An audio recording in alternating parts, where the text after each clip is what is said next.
ప్రతి సింగరేణి కాలనీస్ ఏరియాలో ఉన్నటువంటి ప్రతి శాసనసభ నియోజకవర్గంలో వి విల్ స్టార్ట్ పైలట్ ప్రాజెక్ట్గా ప్రతి శాసనసభ నియోజకవర్గంలో ఇంటిగ్రేటెడ్ రెసిడెన్షియల్ స్కూల్ స్టార్ట్ చేద్దాం. ఆ ఏరియాలో ఉన్నటువంటి స్థలాలు 20 నుంచి 25 ఎకరాలు మీరు ల్యాండ్ ఇవ్వండి, లెవెల్స్ తీసుకొని నీట్గా ఇంటర్నేషనల్ స్టాండర్డ్లో స్కూల్స్ కట్టిద్దాం, హాస్పిటల్స్ పెడదాం. అట్లాగే ముఖ్యమంత్రి గారు కూడా నేను చాలా సందర్భాల్లో వెల్ఫేర్ గురించి మాట్లాడాను. ఆయన కూడా ఒకటే చెప్పారు, అన్న మన ప్రభుత్వం ఇది ఇందిరమ్మ ప్రభుత్వం, వెల్ఫేర్ స్టేట్ మనం, కార్మికుల వెల్ఫేర్ గురించి మనం ఎక్కడ కాంప్రమైజ్ కాదు, ఎంతైనా ఖర్చు పెడదాం, చేసేద్దాం, నో ప్రాబ్లం అని చెప్పారు. This is the vision of the state government. So మేము ఓపెన్ మైండ్తో ఉన్నాం, ఏం చేయడానికైనా సిద్ధంగా ఉన్నాం. మీకు కాకపోతే మీకు చేసే అప్పీల్ ఏంటంటే మీరు దీన్ని కాపాడుకోవాల్సిన బాధ్యత మీది, ఎక్స్ప్లెయిన్ చేసుకోవాల్సిన బాధ్యత కూడా మీది. మేము మొన్న టూర్కి వెళ్ళినప్పుడు కూడా చాలా ఇండస్ట్రీస్తో మాట్లాడినప్పుడు కొన్ని ఇండస్ట్రీస్ మేము లిథియం బ్యాటరీ మ్యానుఫ్యాక్చరింగ్ చేస్తాం, లేకపోతే హైడ్రోజన్ పవర్ పెడతాం అన్నప్పుడు మా సింగరేణి కాలనీస్ వాళ్ళు మైనింగ్ చేస్తారు, లిథియం ఎక్కడ దొరికితే అక్కడ పోతారు, మైన్ చేస్తాం, అవసరమైతే మీరు రండి కొలాబరేషన్తో ప్రాజెక్ట్ పెడదాం తెలంగాణలో, ఇన్ కొలాబరేషన్ విత్ సింగరేణితో కూడా అని అడిగాం అవసరమైతే. అట్లాగే వీళ్ళు ఇప్పుడు గ్రీన్ పవర్ ఎనర్జీ చేస్తా అంటే ఎస్ చేయండి, మీ ఫీల్డ్ కాదు, మీ కోల్ మైనింగ్ అయినప్పటికి కూడా పరిస్థితులు అనుకూలించినప్పుడు ఆదాయ మార్గాలను కొత్త ఎత్తుకోవాలి కాబట్టి ఎస్ మీరు పవర్ ప్రాజెక్ట్స్ పెడతా అంటే ఎస్ యువర్ వెల్కమ్.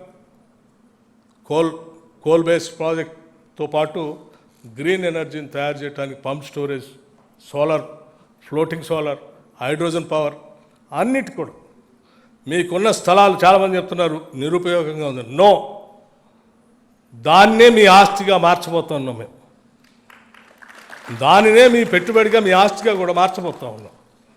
మీ స్థలాలన్నింటినీ కూడా గ్రీన్ పవర్ ఎనర్జీ, మీ బొగ్గుబాయిలు అయిపోతే దాన్నే మళ్ళీ పవర్ సెక్టార్కి ఉపయోగపడే విధంగా కన్వర్ట్ చేసుకొని దాంట్లోంచే మీకు రెవెన్యూ వచ్చేటట్టుగా చేసే కార్యక్రమాన్ని కూడా ప్లాన్ చేస్తున్నామని చెప్పి మీ అందరికీ నేను చెప్తూ, మిత్రులందరికీ ఇంకో విషయం కూడా చెప్పదలుచుకుందాం.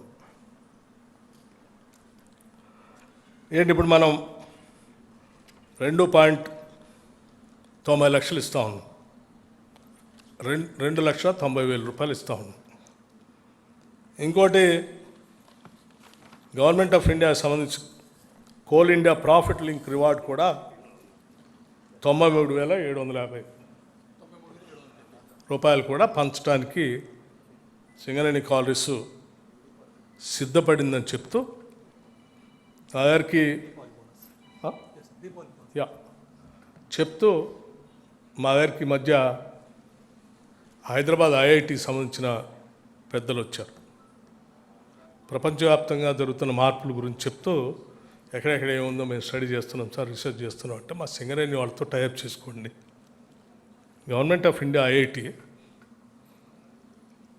రేర్ ఎర్త్ మినరల్స్ ఎక్కడ ఉన్నాయో ఐడెంటిఫై చేసి మాకు చెప్పండి, వాళ్ళు అందులోకి వెళ్తారు అని చెప్తూ అవసరం అయితే హైదరాబాద్ ఐఐటిని కూడా మీతో టైఅప్ చేపించి పెద్దగా ఖర్చు లేకుండా వాళ్ళ రీసెర్చ్ అంతా కూడా మీకు ఉపయోగపడేటట్టుగా చేసే కార్యక్రమాన్ని కూడా కొద్ది రోజులు చేయబోతున్నామని చెప్పి మీ అందరికీ నేను సవినయంగా మనవి చేస్తూ, సరే నేను ఈ సందర్భంగా రికగ్నైజ్ యూనియన్స్ కూడా నేను మనస్ఫూర్తిగా అభినందిస్తూ ఉన్నాను. వాళ్ళు కూడా ముందుకొచ్చి సీతారామయ్య గారు కానీ లేకపోతే జనకప్రసాద్ గారు కానీ ముందుకొచ్చి చాలా విశాలమైన హృదయంతో పర్మనెంట్ ఎంప్లాయీస్కే కాదు అవుట్సోర్సింగ్ కాంట్రాక్ట్ ఎంప్లాయీస్ కూడా చేసే కార్యక్రమంలో మేము కూడా అప్రిషియేట్ చేస్తాం సార్, చేద్దామని వారు కూడా అన్నారు. నిజంగా we have to thank them.